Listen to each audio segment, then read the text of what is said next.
Hello दोस्तों। ठीक है, अब तक हमने बेसिक वर्ड प्रॉब्लम्स का एडिशन, मल्टीप्लिकेशन, सब्सट्रैक्शन, डिवीजन ये सब सीख लिया है। ठीक है, सिंपल सिंपल प्रॉब्लम्स हमने पिछले पार्ट में लिए थे वर्ड प्रॉब्लम के। अभी हम थोड़ा नेक्स्ट स्टेप में जाने वाले हैं, टू स्टेप्स प्रॉब्लम की तरफ हम बढ़ रहे हैं। तो हमको टू स्टेप प्रॉब्लम्स को देखना है अच्छे से। तो let us start with two steps problems. ठीक है, दो स्टेप में पहला प्रॉब्लम आएगा कंबाइंड ऑपरेशन का। तो हम स्टार्ट कर रहे हैं सिंपल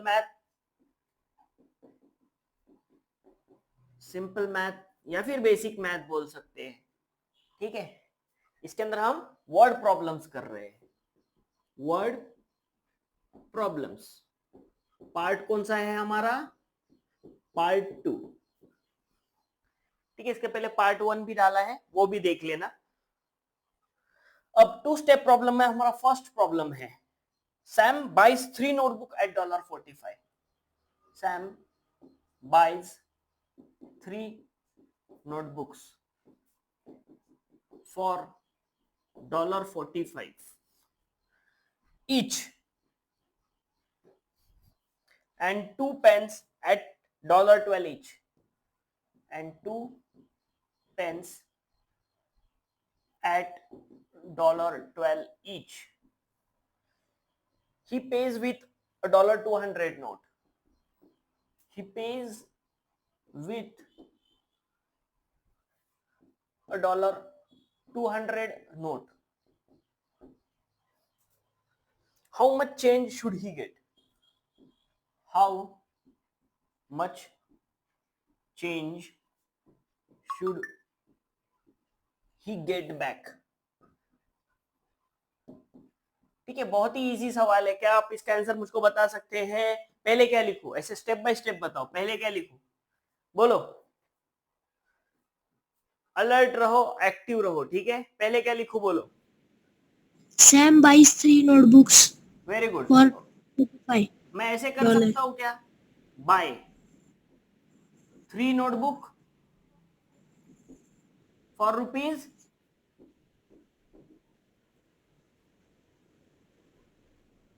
$45 फॉर $45।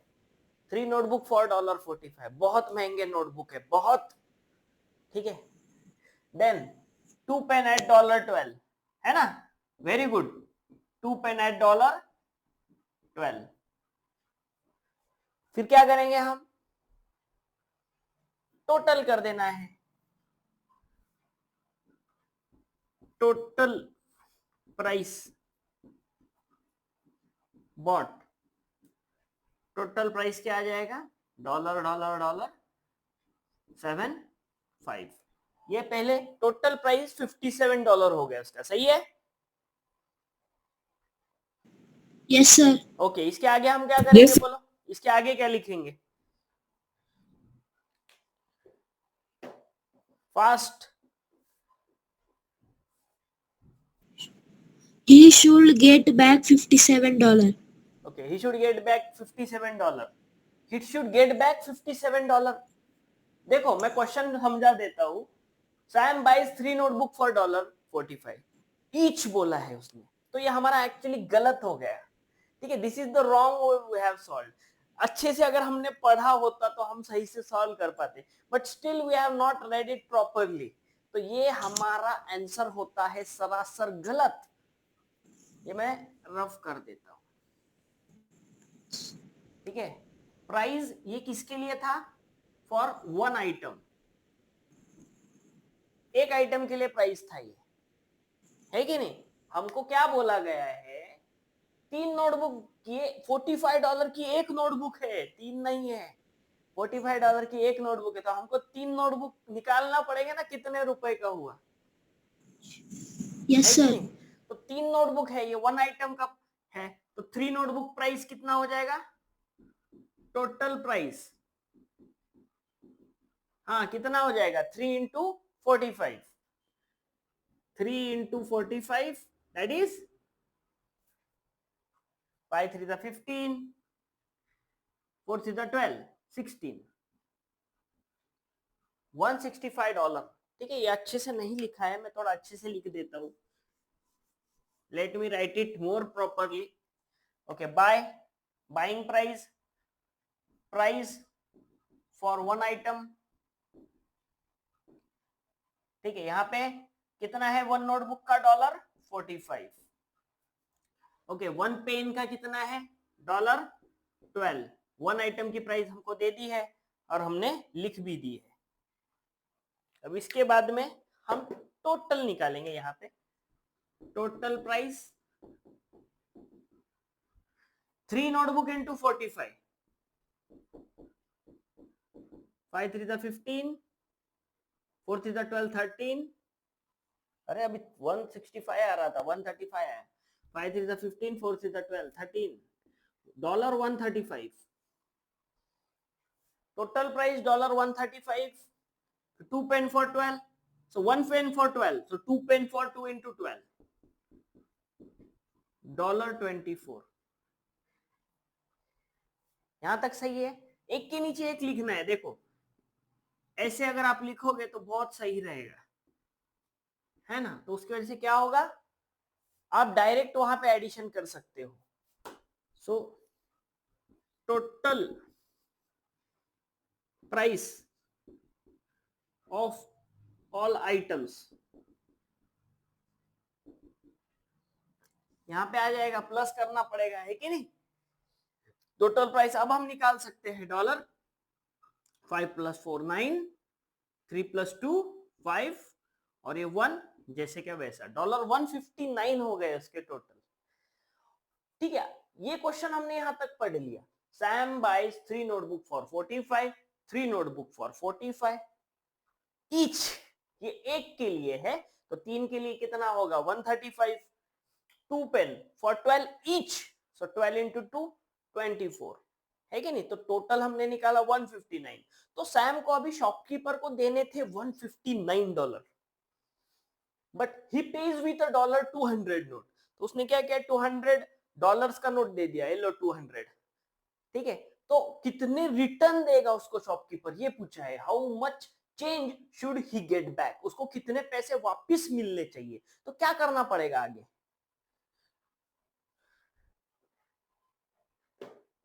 कितने पैसे वापस मिलने चाहिए, क्या करना पड़ेगा, बोलो बोलो।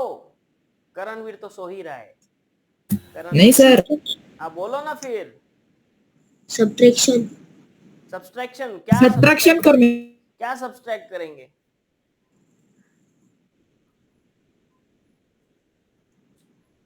200 minus 159। ओके इसको लिखेंगे कैसे, बट फिर हम देखो लिखेंगे मनी गिवन टू शॉपकीपर, कितना है भाई $200। Total price of all item, यहां पे नीचे जैसे कैसे छाप देता हूं, total price of all items $159। Get back change Sam must get back, क्या करना पड़ेगा, सब्सट्रैक्शन करना पड़ेगा, इज इक्वल टू, फिर हम सब्सट्रैक्ट करेंगे 200 minus 159, I will get 0 minus 9। भाई अब ये भी सिखाओ क्या, ये नहीं सिखाऊंगा मैं, ठीक है। 0 में से 9 गया 1, 9 में से 5 गया 4। Sir 41 sir. वेरी गुड, ऐसा थोड़ा एक्टिव रहो, मजा आएगा, ठीक है। वीडियो भी अच्छा बनेगा। ऐसे ऐसे बोरिंग बोरिंग, मैं भी नींद में तुम भी नींद में, है ना, तो अच्छा नहीं लगेगा, वीडियो अच्छा नहीं बनेगा। थोड़ा एक्टिव रहो, है ना। क्लास में भी एक्टिव रहना है, लोगों को पता चलना चाहिए कि सब नींद में नहीं रहते हैं यहाँ, नहीं तो लोग अनलाइक सर कर रफ देते मत करो सर, हाँ रफ मत करो, 1 मिनट। हाँ, स्क्रीनशॉट ले लो ना बच्चा, आगे आखिरी में लिखना पड़ेगा। सैम हाँ, ओके लिख दिया है आपने वैसे, यहाँ पे लिखना सैम शुड गेट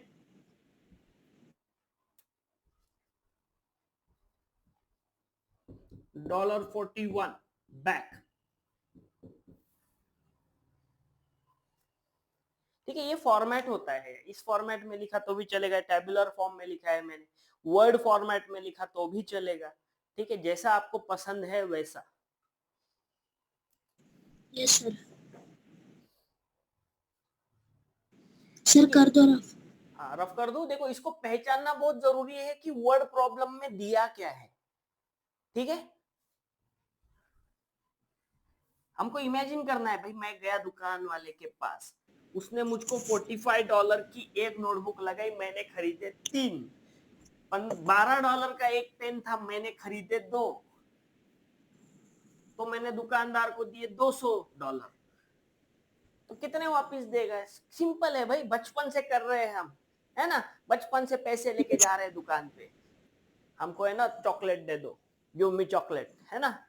बचपन से पता है हमको कितने रुपए वापस आने हैं, कितने चॉकलेट्स आने हैं। कोई दुकानदार कम देता है चॉकलेट तो उसके पास कल से जाना बंद है कि नहीं, ऐसे करते थे ना। तो वैसे सोचो थोड़ा, इसको रियल लाइफ से जोड़ो, हो जाएगा। बचपन में आप ये करते थे यार, अभी बड़े होके आ नहीं रहे। मैं तो करता था भाई, मेरी दादी है ना मुझको बचपन में 4 आना देती थी। पता है 4 आने के 20 गोली आती थी। मेरी दादी बहुत कंजूस थी, मुझको 4 ही देती थी, है ना। 4 आने के 20 गोलियां, और 20 गोलियां में गोविंदा का दुकान था। ठीक है, हमारे गांव में गोविंदा बोल के एक है, बड़े बुजुर्ग है, तो उनकी दुकान है। ठीक है, तो उनकी दुकान पे जाके मैं 20 गोलियां लेके आता था, वापिस आता था। दादी मुझसे ना पूरे गोलियां ले लेती थी पहले तो, फिर मुझको देती थी 4 गोलियां।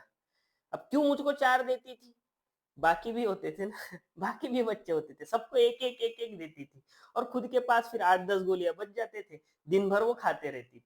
बहुत अच्छे लगते थे पहले, पता है मिंट फ्लेवर था, हॉल्स के जैसे आते थे, बहुत अच्छे लगते थे वो गोलियां। आपके भी पास होंगे, आपकी भी दादी ऐसी करती होगी, दादी चुपके से पैसे देती है अपने बच्चों को, नाती पोती को। मैं तो सुपर नाती था, है ना। ठीक है, नेक्स्ट क्वेश्चन देते हैं, mixed addition and subtraction.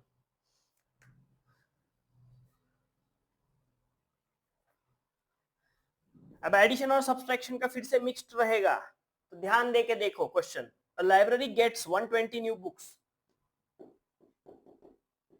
A library gets 120 new books in January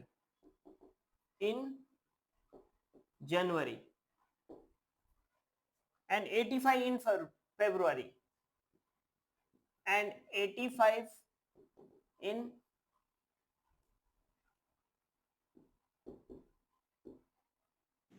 February। Sir camera clear हो गया?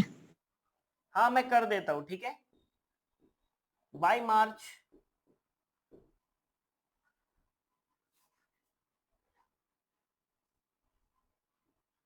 47 books. Camera blur, camera blur, blurry blurry. शायद मुझको बाहर जाना पड़े, कुछ तो हो जाए। अरे ये लॉगिटेक का कैमरा पागल हो गया है क्या? कुछ तो करे, हमेशा ब्लर हो जाता है। इधर इधर focus focus.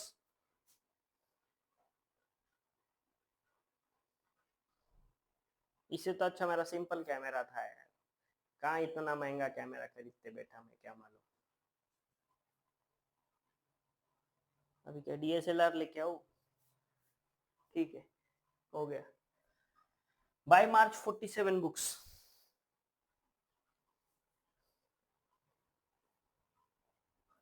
have been checked out।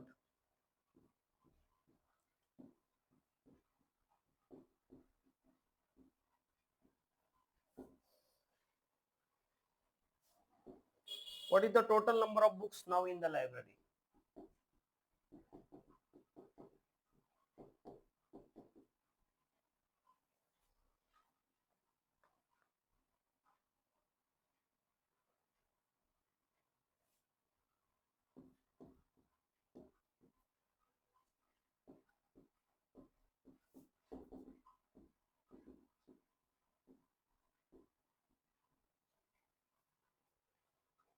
Addition subtraction का प्रॉब्लम है?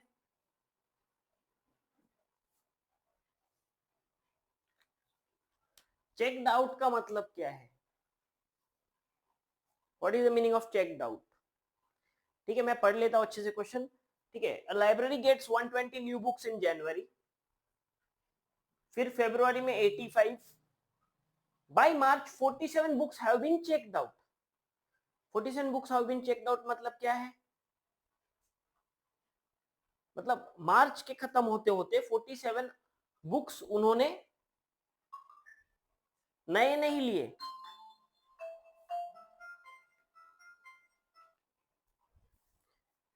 अरे कॉल आ गया बीच में।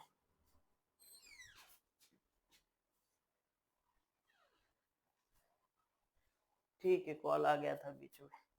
हाँ, तो 47 बुक चेक्ड आउट मतलब एक्चुअली 47 माइनस करना है। ठीक है, 47 बुक्स वो उन्होंने लोगों को दिए, लाइब्रेरी में से बुक्स देते हैं ना, तो मार्च में उन्होंने 47 बुक्स दिए। मार्च तक टोटल उन्होंने 47 बुक्स दिए लोगों को। तो अभी लाइब्रेरी में कितने बुक्स बाकी है ये बताओ।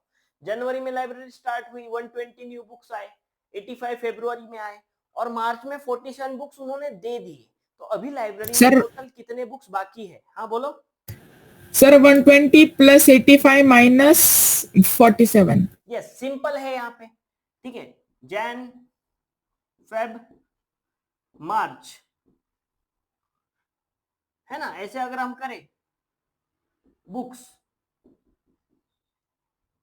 प्लस 120 इन जनवरी प्लस 85 इन फरवरी माइनस 47 इन मार्च, प्लस करके माइनस करना है। ऐसे डायरेक्ट कर सकते हैं क्या? थोड़ा प्रॉब्लम हो जाएगा डायरेक्ट करने के लिए।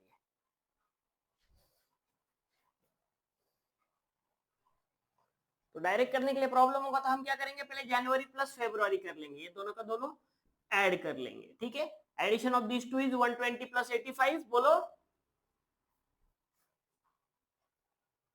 एडिशन करके रखिए क्या?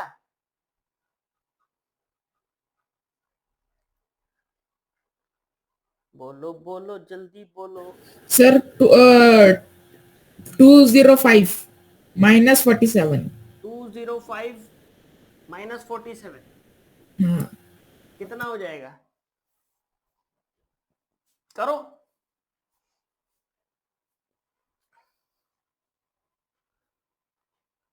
सर 158। 158।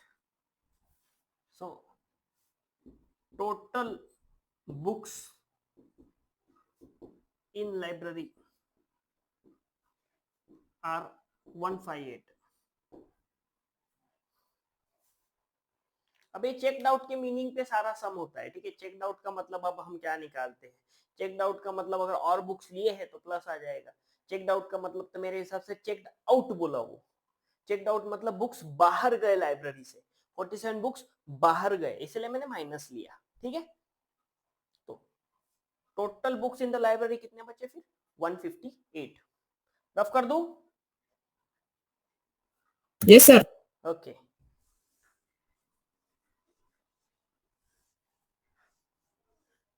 अब थोड़ा प्रॉब्लम की हम गति बढ़ाएंगे।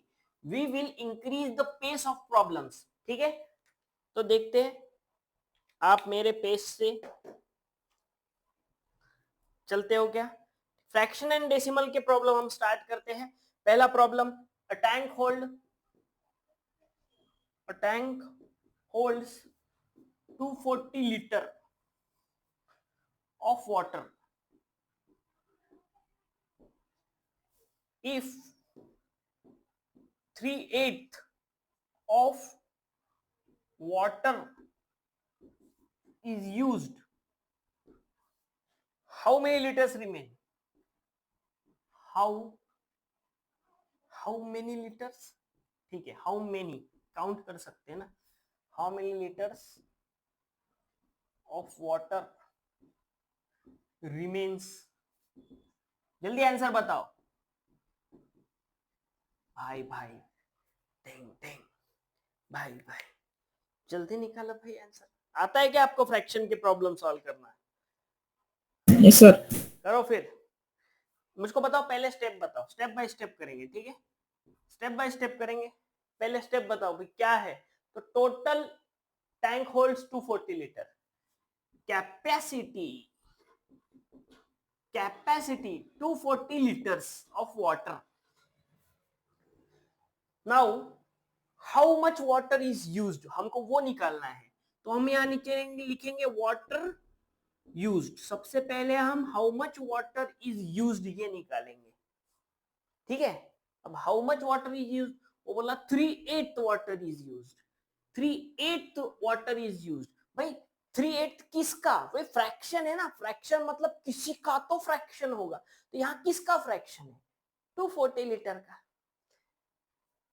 240 लीटर का। तो कैपेसिटी की जगह पे वॉल्यूम लिख देना चाहिए था, यहाँ पे कैपेसिटी अलग होता है, वॉल्यूम अलग होता है, यहाँ पे वॉल्यूम लिखना चाहिए था, ठीक है। अब ठीक है, 3/8 ऑफ 240 इतना पानी उन्होंने यूज कर लिया। अब क्या इसको सॉल्व करते आता है, मुझको आंसर बताओ, इसको सॉल्व कैसे करना है वो बताओ, कैसे सॉल्व करोगे इसको,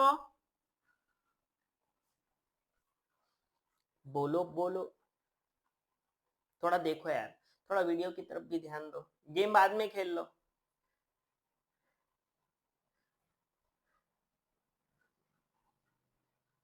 अरे गेम बाद में खेल लेना, लाइव गेम है, कभी भी जीतते आता है। इधर देखो, ये प्रॉब्लम मुझको बताओ कैसे सॉल्व करोगे, 3/8 इंटू 240, बोलो। सर 240 मतलब 240/1 ना सर? हाँ 240 मतलब 240/1। तो 3/240 कर सकते ना? 3/240 नहीं करना पड़ेगा हमको, देखो कैसे करना है। अगर आप इसको अपॉन में 1 लिख रहे हो तो numerator multiplied by numerator upon denominator multiply by denominator, ठीक है। अब ये 240 को मैं 8 से डिवाइड कर सकता हूँ, we can directly divide 240 by 8, so 8 1 जा 8 3 जा, तो ये हो गया 30। ओके, सो नीचे मेरा आएगा 3 इंटू 30, क्या आएगा सर आंसर 90। 90 90 क्या, 90 90 kilo, litre sir. 90 litre. 90 litre. अब ये आंसर है क्या, मेरा फाइनल आंसर है क्या भाई, is this my final answer? Yes sir. इसने क्या पूछा है, रिमेन्स, बचा कितना, ये तो यूज्ड हो गया, ये तो सर 240 माइनस 90। हाँ, वाटर रिमेनिंग इन टैंक,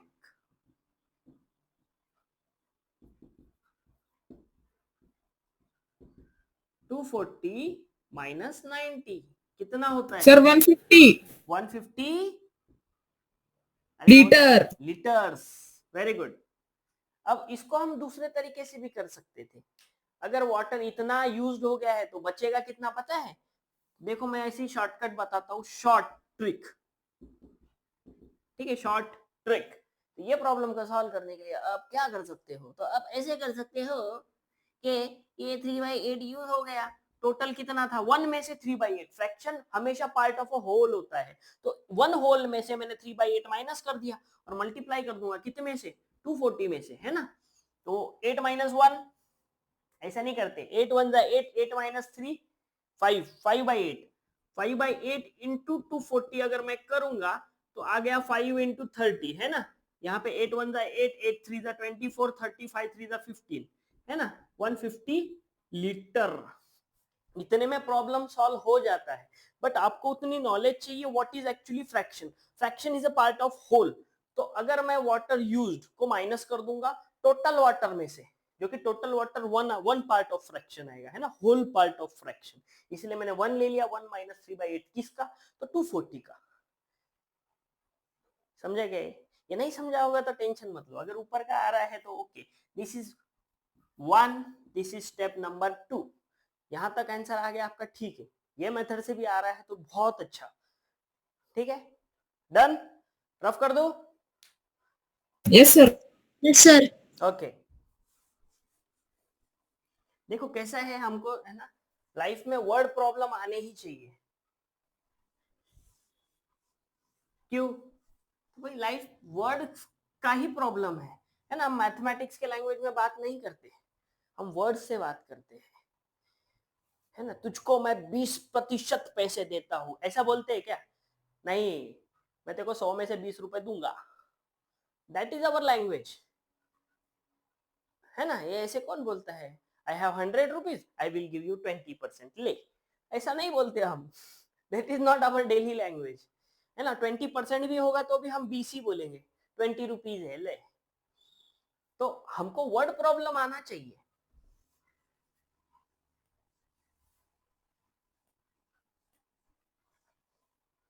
है ना? और शार्क टैंक में भी देखो, जब वो बोलता है कि हाँ मेरे कंपनी का इतना इतना % मेरा प्रॉफिट है, तो उसको क्या बोलता है? अरे पैसे कितने कमाता है वो बता, फिगर्स बता, परसेंटेज मत बता, है ना? तो रियल लाइफ में वर्ड प्रॉब्लम ही चलते हैं।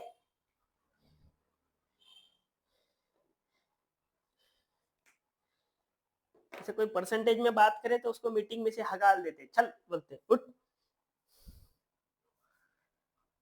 ठीक है, आगे ये देखते हैं, फिर से देखते हैं प्रॉब्लम फ्रैक्शन का। Jane ran 3/5 of a kilometer on Monday. बहुत कम भाग रही है। And 4/7 of a kilometer on Tuesday. How far did she run total? How far did she run total? तो टोटल वो कितना भागी, कितना भाग रही है? मंडे को 3/5 ऑफ अ किलोमीटर भागा, ट्यूसडे को 4/7 ऑफ अ किलोमीटर भागा। तो क्या करना चाहिए बोलो? इस भागम भाग में मंडे और ट्यूसडे में टोटल कितना भागी है जेन, ये निकालना है। बोलो बोलो रे बोलो, जल्दी जल्दी बोलो, कितना टाइम लगाते हो? मेरा आवाज लेट पहुंचता है क्या अब तक?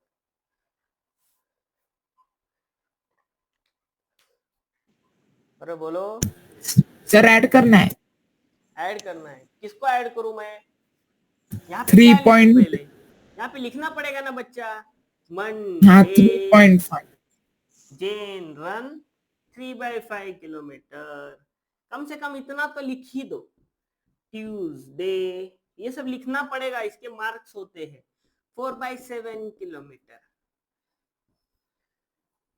Total, 3/5 plus 4/7 kilometre. अब बताओ ये कैसे करेंगे? 3/5 plus 4/7, how we are going to do that? Shall we add numerators and denominators directly? Can we do that? Yes, sir. We can directly add 4 plus 3 7 and 7 plus 5 12. Yes. Directly 7 upon 12. So this is our correct answer. Is it so? Yes, sir. No बच्चा, ऐसे नहीं करना है, ठीक है? ये गलत answer हो जाएगा। देखो एडिशन ऑफ फ्रैक्शन कैसे होता है मैं बताता हूँ। एडिशन ऑफ फ्रैक्शन में सबसे पहले हम डिनोमिनेटर की तरफ देखते हैं। टुकुर टुकुर टुकुर टुकुर डिनोमिनेटर को देखना है। क्यों देखना है? तब तक देखना है जब तक वो सेम नहीं हो जाते। ठीक है, या फिर उनको सेम करने की कोशिश करो। ठीक है, हम डिनोमिनेटर को इक्वल करने की कोशिश करेंगे। अब फ्रैक्शन का एक रूल होता है, पता है क्या? फ्रैक्शन के आप न्यूमरेटर और डिनोमिनेटर को सेम नंबर से मल्टीप्लाई कर सकते हो, ठीक है? सेम नंबर से डिवाइड भी कर सकते हो, ये फ्रैक्शन का रूल है। तो मैं कुछ ऐसा जादू टोना करूंगा इस पे कि दोनों के दोनों डिनोमिनेटर सेम हो जाएंगे। तो उसके लिए मुझको सबसे पहले लगेगा चंगादड़ की आंख, नहीं, उसके लिए मुझको सबसे पहले लगेगा एलसीएम। ठीक है, एलसीएम लगेगा, तो मैं एलसीएम निकालूंगा 5 और 7 का। अगर मैंने एलसीएम निकाला, मैंने देखा कि दोनों के दोनों प्राइम नंबर है, तो उसका एलसीएम आएगा दोनों का मल्टीप्लीकेशन, दोनों का प्रोडक्ट। तो 5 7 जा 35 आएगा, दोनों का एलसीएम आएगा 35। तो मुझको 5 को 35 बनाना है। ये रफ कर देता हूँ, इट इज रॉन्ग। मुझको 5 को बनाना है 35, ये वाले 5 को 35 बनाना है। क्या करूं? हाथ जोड़ू भाई, बन जा। बोलो क्या करूं?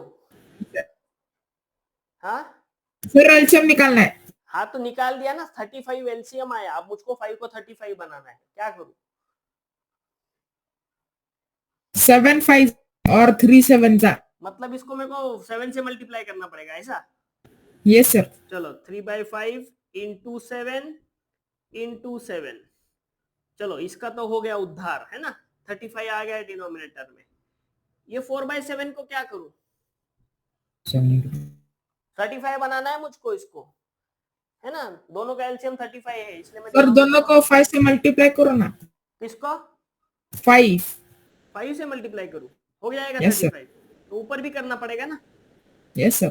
चलो फिर आगे 7 3 21 अपॉन 35, 4 5 20 अपॉन 35। इसके आगे क्या होगा?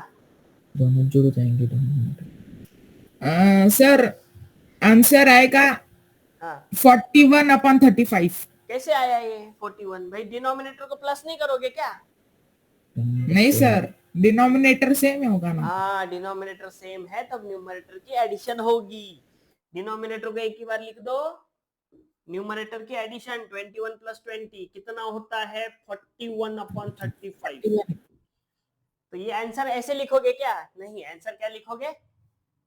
जेन, जितना एकदम मस्त सुंदर लिखो जे को, या जेन रैन 41/35। सही है? Yes sir. अरे किलोमीटर कौन लिखेगा? मार्क नहीं देंगे ऐसे, तुरंत मार्क काट देते, पता है स्कूल में।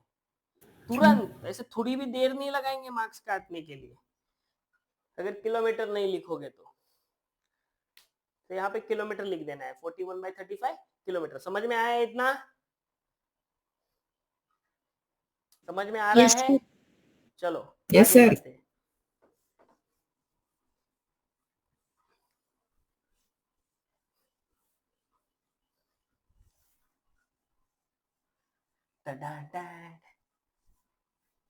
कॉपीराइट लग जाएगा है मुझको, बीच बीच में गाने गाने की आदत है ना, तो कॉपीराइट लग जाएगा वो।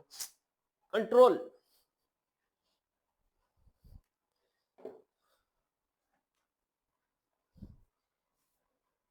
मैं एक बार देखना पड़ेगा यूट्यूब पे सर्च मार के, हमने अगर गाना गाया तो कॉपीराइट लगेगा क्या, देखना पड़ेगा।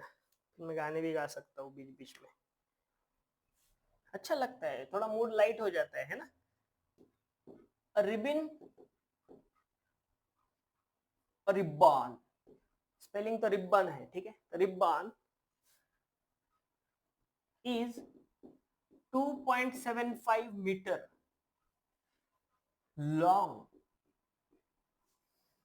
long the lashkara. If you cut off 1.4 metre, 1.4 metre काट दिया, what length remains? What length remains? कितना इजी एग्जांपल है ये, तो मैं नींद में भी कर लूंगा। बोलो Subtraction. क्या करना है? Subtraction. सब्सट्रैक्शन करना है। किसका किसका करूं? 2.75 और 1.4. ठीक है, मैं ऐसे लिखूं क्या? Length of ribbon, Yes. Length of ribbon, ribbon 2.75 metre, ठीक है। Cut out length 1.4 metre, remaining length, remaining लिख देता हूं, लेंथ लिख लिख के बोर हो गया मैं, है ना। तो यहां पे लिख सकता हूं क्या मैं? 2.75 माइनस 1.4, 5 माइनस 4 1, 7 माइनस 6 0.2, ऐसे कर सकता हूं क्या मैं? बोलो सही है क्या? 2.6.1 इज माई आंसर राइट? अरे बोलो Yes. बोलो, यस सर। ये सही है क्या आंसर? 2.6.1? No sir. क्या करना पड़ेगा? गलत क्या है इसमें? Sir, 2 point. सर डेसिमल 2 बार आ रहा है सर। तो क्या करूं, ये रफ कर दूं क्या? हाँ हो जाएगा 26.1, मतलब है ना 2.75 मीटर की। नहीं सर, नहीं सर, नहीं सर। फिर क्या करना पड़ेगा? सर 2 प्लेस छोड़ के पॉइंट दो। 2 प्लेस छोड़ के, ऐसा हाँ। हो जाएगा? सही है? नहीं सही है? सर। नहीं है सर। फिर क्या करना पड़ेगा? हाँ सुन लो सर सुन लो। 0.261। कैसे किया वो, कैसे किया बताओ? 0.261 कैसे आया वो बोलो।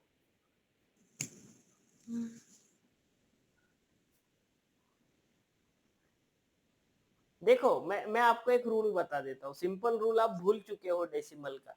थोड़ा पढ़ाई करो यार, छुट्टियों में ना एकदम जड़ हो गए हो आप, देख नहीं रहे हो 1.4 है तो पॉइंट के नीचे, पॉइंट के नीचे पॉइंट दे दो, फिर लिखो 1.4, जहां पे ब्लैंक है वहां पे 0 दे दो।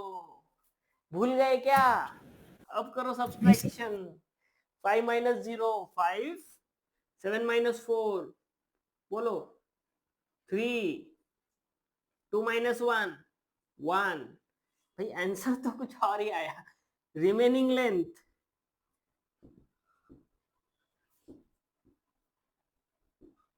1.35 डॉलर। सही है? यस। अरे थोड़ा मीटर यस आएगा सर। ना भाई, डॉलर में कैसी आएगी लेंथ? है ना 1.35 मीटर। सही है? यस। हाँ चलो, आ रहा है ना? देखो हम वर्ड प्रॉब्लम कर रहे हैं। एक्सपेक्टेशन होता है कि वर्ड प्रॉब्लम करने से पहले आप पहले के वीडियो देख लो, फ्रैक्शन है, डेसिमल है, इंटीजर है, वो सब वीडियो कंप्लीट करो, डिस्ट्रीब्यूटिव लॉ वो सब कंप्लीट करो। ठीक है? नहीं तो जब स्कूल स्टार्ट हो जाएगी ना, तब हम पेस नहीं ले पाएंगे। मैं पहले ही बता रहा हूँ, जब स्कूल स्टार्ट होगी बिल्कुल टाइम नहीं होगा हमारे पास। ठीक है? तो वो हेक्टिक बचाने के लिए हम छुट्टियों में पढ़ रहे हैं। तो छुट्टियों में ऐसे पढ़ो कि भाई स्कूल पूरे साल भर पढ़ना ही ना पड़े। एंजॉय। स्कूल हम क्यों जाते हैं? एंजॉयमेंट के लिए। स्कूल में दूसरा क्या पढ़ाते हैं आजकल? क्या पढ़ा रहे हैं स्कूल में? स्कूल सिर्फ ये धंधा खोल के रखा है लोगों ने। पढ़ाते हैं क्या कुछ स्कूल में? स्कूल में एंजॉयमेंट के लिए जाओ, छुट्टियों में सारा कंप्लीट कर लो। है ना? अब यही बोल सकते हैं, ये हमारा अब इंडिया का एजुकेशन सिस्टम ऐसे ही बन चुका है। बस जो हेड लोग हैं वो यही सोचते हैं भाई किसी तरह से हम पैसा बढ़ाए, हाउ टू मल्टीप्लाई। है ना? ये नहीं सोचते कि how can we give a proper education. अगर ये सोच होती तो मैं भी बहुत खुश होता। ठीक है? तो छोड़ो। मैं टीचर, सर पता है मैं टीचर क्या सोच के बना था? मैं यही सोच के बना था बहुत रिस्पेक्टेबल जॉब होता है, मैं दुनिया के भविष्य को तैयार कर रहा हूं, मैं इंडिया के भविष्य को तैयार कर रहा हूं, इंडिया का भविष्य मेरे हाथ में है। कुछ भी हो, कुछ प्रतिशत मैं इंडिया की जीडीपी बढ़ाऊंगा, कुछ प्रतिशत मैं इंडिया के लोगों को ऐसा सुशिक्षित करूंगा कि उनके अंदर अच्छे अच्छे वैल्यूज आ जाएंगे। बट जब मैं स्कूल ज्वाइन किया तब मुझको पता चला, अरे ये तो पैसे कमाने की फैक्ट्री है। यहाँ पे वैल्यूज नहीं सिखाए जाते, ना ही एजुकेशन दी जाती है। ये तो यहाँ तो बस दिखावा होता है। Supply and demand, demand and supply, supply and demand, demand and supply. Parents को क्या चाहिए? पेरेंट्स को चाहिए कि बच्चों को ज्यादा पढ़ाओ, चलो हम पंप करते हैं, ज्यादा पढ़ाते हैं बच्चों को। पेरेंट्स को क्या चाहिए? पेरेंट्स को चाहिए कि हमारी एक्टिविटी ज्यादा हो, तो ज्यादा ज्यादा एक्टिविटी लो बच्चों की। पेरेंट्स को क्या चाहिए? पेरेंट्स को चाहिए कि हमारे बच्चे को कोई कुछ बोलेगा नहीं, तो चलो हम भी कुछ बोलेंगे नहीं, एकदम शांत, भले ही बच्चा गाली दे हम चुप बैठेंगे, भले ही बच्चा कुछ भी करे, भले ही बच्चे को कुछ ना आता हो हम चुप बैठेंगे। आजकल का एजुकेशन सिस्टम यही हो रहा है इंडिया में। ठीक है?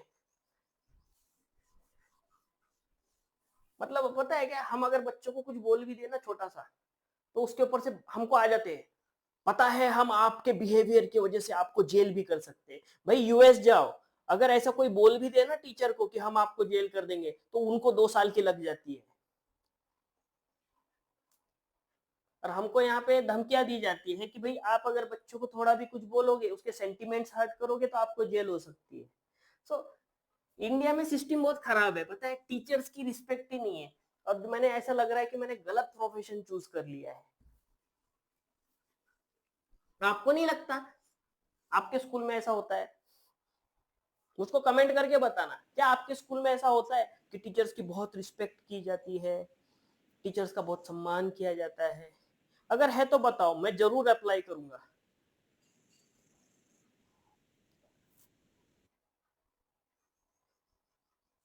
ठीक है, नेक्स्ट। हाँ बोलो, आपका कोई डाउट था बच्चा? No sir. नो, आगे। यार अच्छा खासा मैं इंजीनियर था, पता है क्या, अभी मस्त लाखों में पैसे कमाता। हाँ।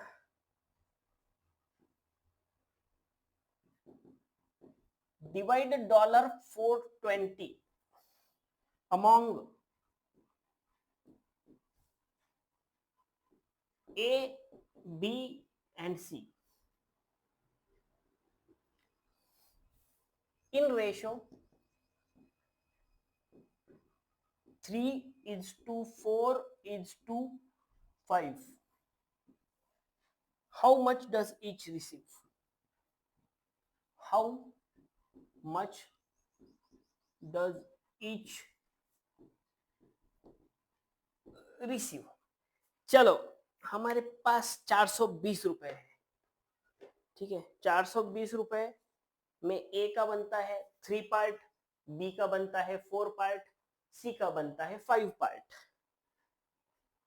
तो बताओ मैं ए, बी और सी को कितने रुपए दूंगा? अब ये हो गया प्रोपोर्शन। हमने पिछली बार देखा fraction. Fraction is a part of whole, but proportion is not a part, it is actually more than a whole. 3-4 अलग अलग चीजों को हम अगर एस्टिमेट निकालते हैं कि इसका प्रोपोर्शन कितना, इसका प्रोपोर्शन कितना, इसका प्रोपोर्शन कितना, तो उसको बोलते हैं रेशियो एंड प्रोपोर्शन। अलग अलग चीजें होती है ना। ए को अलग चीज देनी है, ए को, बी को अलग पैसा देना है, सी को अलग पैसा देना है। तो मैंने कितने रेशो में पैसा दिया? 3:4:5। तो अब हम इसको सॉल्व कैसे करेंगे? मुझको पता है आपका दिमाग गर्क की खा रहा होगा, तो मैं आपका ज्यादा दिमाग नहीं खाऊंगा, यहाँ पे सीधा सीधा सॉल्व करूंगा। तो देखो कैसे सॉल्व करते हैं। 3:4:5 रेशो है। अब रेशो में एक कॉमन चीज होती है कि मैं इसको सेम नंबर से मल्टीप्लाई कर सकता हूँ। क्या कर सकता हूँ? सेम नंबर से मल्टीप्लाई। तो चलो मैं इसको x से मल्टीप्लाई करूंगा। x, ये हो गया हमारा रेशियो। अगर मैं तीनों के पैसे ऐड कर सकता हूं, ये लेट एक को मिले A received 3x, B received 4x, C received 5x। Total कितना आएगा बोलो? 3 mangoes plus 4 mangoes plus 5 mangoes, total कितने मैंगोज? सर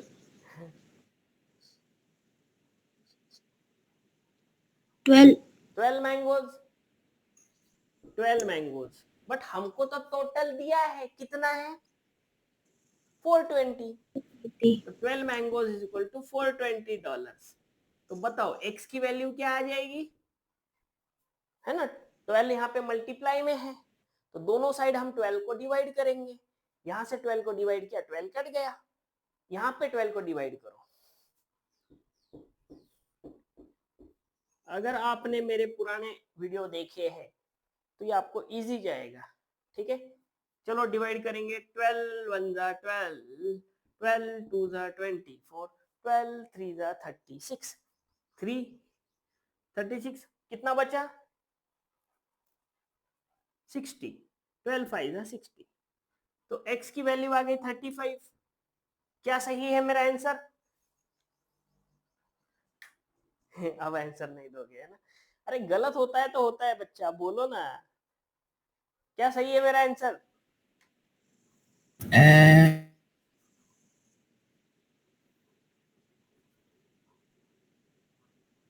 क्वेश्चन अच्छे से रीड करो। क्या मेरा ये फाइनल आंसर है? नहीं सर। हाँ, तो क्या करना पड़ेगा फाइनल के लिए?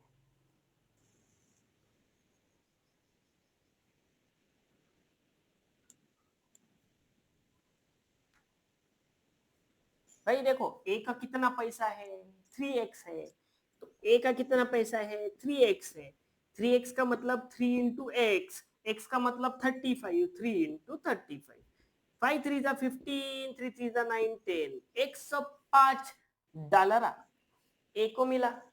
सेम b का निकालो, 4 into x is equal to 4 into 35, 35 to the 70 to the $140।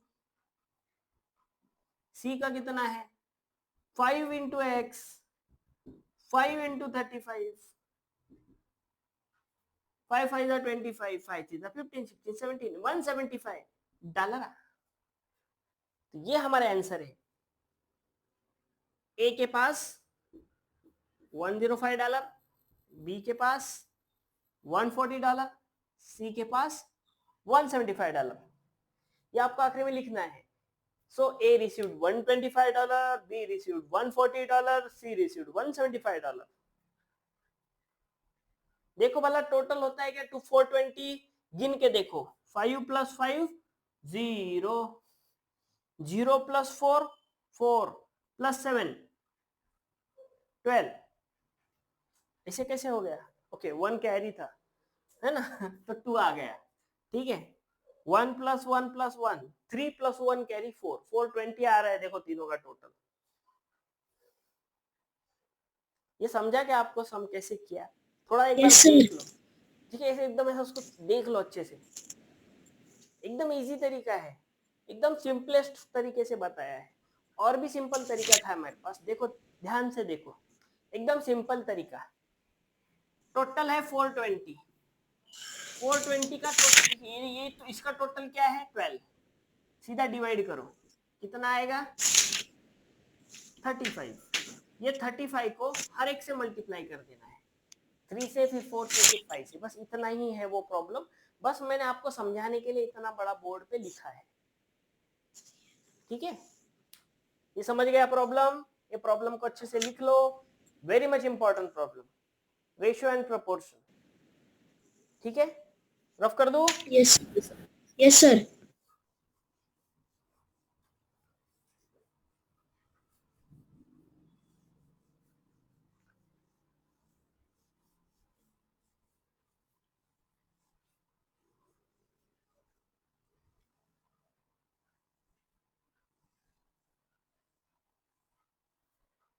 ठीक है देखता हूँ मैं अगला सम कौन सा है, फिर उसके ऊपर से हम रिपीट करना है या नहीं करना है सोचेंगे। ठीक है आगे परसेंटेज आएगा, सिंपल अलजेब्रिक इक्वेशन आएगा, एज प्रॉब्लम आएगा, एरिया एंड पेरीमीटर का प्रॉब्लम आएगा, स्पीड डिस्टेंस टाइम आएगा, तो बहुत सारे और प्रॉब्लम आने बाकी है।